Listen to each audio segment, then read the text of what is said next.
Saya lagi nyari jawabannya Prof. Mahfud. Saya nyari-nyari di mana ini jawabannya. Kok nggak ketemu jawabannya. Saya tanya masalah inflasi hijau kok malah menjelaskan ekonomi hijau. Saya juga ingin mencari itu jawabannya ngawur juga itu. Gila ini. Ngarang-ngarang ndak karuan mengkaitkan dengan sesuatu yang tidak ada, gitu ya. Begini loh, kalau akademis itu gampangnya kalau bertanya yang kayak gitu-gitu tuh recehan, gitu. Recehan. Oleh sebab itu tidak layak dijawab menurut saya. Dan oleh sebab itu saya kembalikan saja ke moderator. Ini tidak layak dijawab pertanyaan kayak gini. Tidak ada yang dijawab. Indonesia tanah air beta pusaka abadi nan jaya. Batasan usia bagi capres dan cawapres memang perlu. Itulah kesimpulan saya setelah menonton debat Pilpres 2024 yang menampilkan para cawapres dari kubu 01, 02, dan 03 untuk ketiga kalinya. Sungguh di luar dugaan karena pada debat malam ini, Gibran menunjukkan bahwa pencalonan dirinya memang hasil karbitan plus kong kali kong, dan dirinya belum cukup untuk menjadi calon cawapres kali ini, karena kurang ajar dan tidak menghormati dua lawan politiknya. Silakan sanggah kalau kesimpulan di atas dianggap keliru, tapi lihat dan cermati baik-baik ketika Gibran menyindir Caimin yang pakai catatan, mencoba menjebak Caimin dan Pak Mahfud dengan istilah yang dia anggap kedua lawan politiknya pasti tidak paham. Ini mirip strategi soal SGIE kemarin itu sih, tapi untung saja berhasil diskakmat sama Pak Mahfud dengan menyebutkan pertanyaan receh. Kayak begitu memang tidak perlu dijawab. Sekali lagi, batasan usia itu penting. Usia 40 tahun dijadikan patokan bukan asal-asalan, tetapi pastilah sudah menjadi melalui berbagai pertimbangan dan kajian yang mendalam, termasuk soal karakter kematangan emosi, cara berpikir yang visioner, tapi tetap berdasarkan perhitungan cermat juga penghormatan kepada orang lain. Bagian terakhir yang malam ini gagal total ditunjukkan oleh Gibran, yang membuat banyak orang lantas berhamburan di media sosial, menilai negatif akan penghormatan Gibran kepada Caimin dan Pak Mahfud dalam debat tadi. Sejak debat antar cawapres edisi perdana sebelum Prabowo babak belur pada debat Pilpres ketiga, memang sudah terlihat kok betapa songongnya anak muda yang satu ini.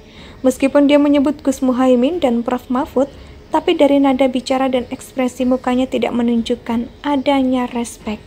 Bisa paham kan maksudnya?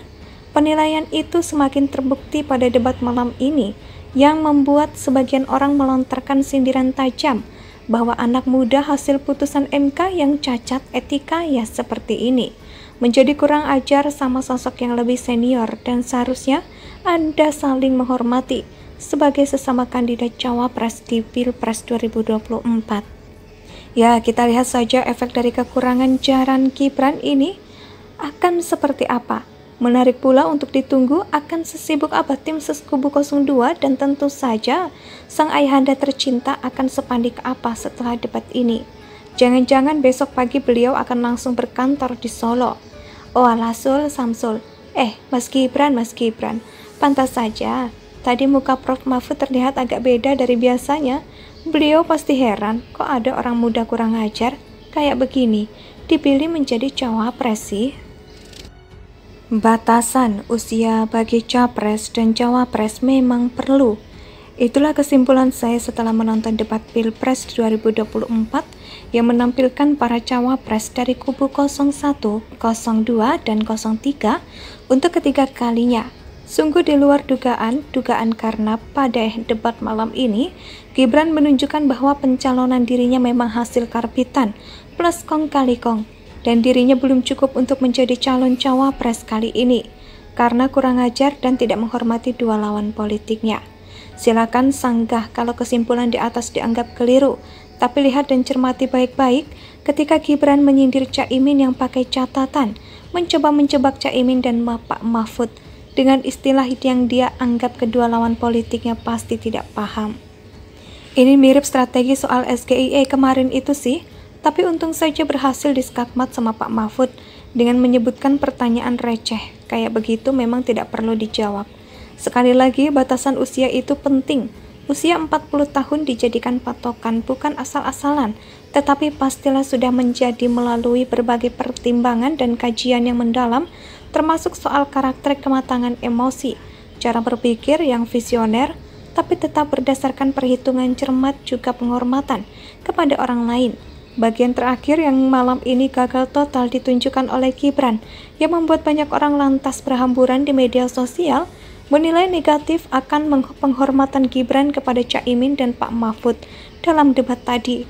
Sejak debat antar cawapres edisi perdana sebelum Prabowo babak belur pada debat Pilpres ketiga, memang sudah terlihat kok betapa songongnya anak muda yang satu ini.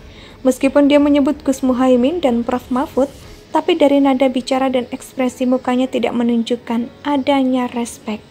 Bisa paham kan maksudnya?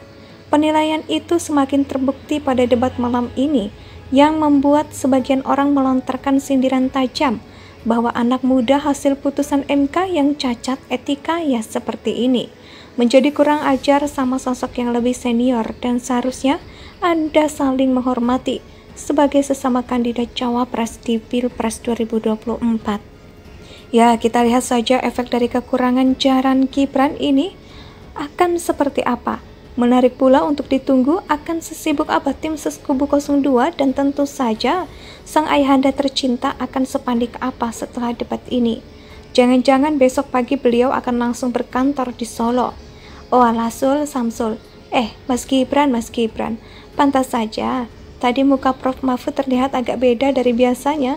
Beliau pasti heran, kok ada orang muda kurang ajar kayak begini dipilih menjadi cawapres sih. Batasan usia bagi capres dan cawapres memang perlu. Itulah kesimpulan saya setelah menonton debat Pilpres 2024 yang menampilkan para cawapres dari kubu 01, 02, dan 03 untuk ketiga kalinya. Sungguh di luar dugaan karena pada debat malam ini, Gibran menunjukkan bahwa pencalonan dirinya memang hasil karbitan plus kong kali kong, dan dirinya belum cukup untuk menjadi calon cawapres kali ini, karena kurang ajar dan tidak menghormati dua lawan politiknya. Silakan sanggah kalau kesimpulan di atas dianggap keliru, tapi lihat dan cermati baik-baik ketika Gibran menyindir Caimin yang pakai catatan, mencoba menjebak Caimin dan Pak Mahfud, dengan istilah yang dia anggap kedua lawan politiknya pasti tidak paham. Ini mirip strategi soal SGIE. Indonesia